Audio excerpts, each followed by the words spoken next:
Jechi footoograafii jedhuun jecha afaan Giriik irraa dhufe yommuu ta'u, hiikni isaas footoo jechuun ifa jechuu yommuu ta'u, giraaf jechuun ammoo fakkii akka jechuuti. Egaan footoograafiin seenaa dheeraa kan qabu yommuu ta'u, jalqabbii isaa irraa eegalee guddinuma teknooloojii ammayyaa wajjin faana jijjiiramaas har'a ga'eera. Kaameraan jalqabaas maqaan isaa Kodak kan jedhamu yommuu ta'u, akka lakkoofsa Awurooppaatti bara 1880 George Eastman nama jedhamuun biyya United States of America keessatti kalaqame. Kaameraan kunis suuraa tokko kaasuuf sa'aatii 8tti fudhata ture. Suuraan inni kaasu immoo halluu black and white jedhamuun kan beekamudha. Waggoota hedduu booda guddina jijjiirama teknooloojii faana gara suuraa kalar jedhamuun beekamuutti dhufuu danda'eera jechuudha. Yeroo ammaas sadarkaan guddina footoograafii kalaqa haaraa hedduun dabalamee addunyaa ajabjachiisuutti jira. Suuraan amma isin arguutti jirtan kun ammoo suuraa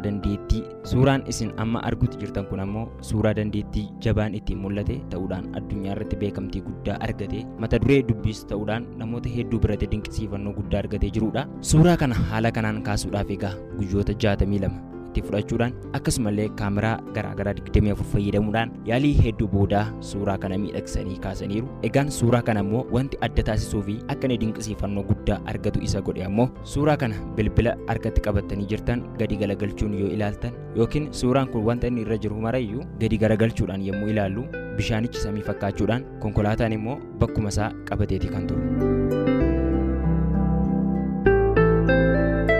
Egaan gabaabaamatti taateewwanii fi wantoota dinqisiisoo addunyaa keenyaatiin ragaalee toora intarneetii irraa qindeeffadheen guyyaa irraa kanan isiniif dhiyeesse kanumadha. Qophii biroodhaan deebinee hagaa wal agarrutti turtii gaarii kanan isiniin jedhu qopheessaan qophichaa ani Henook Baqqaleeti.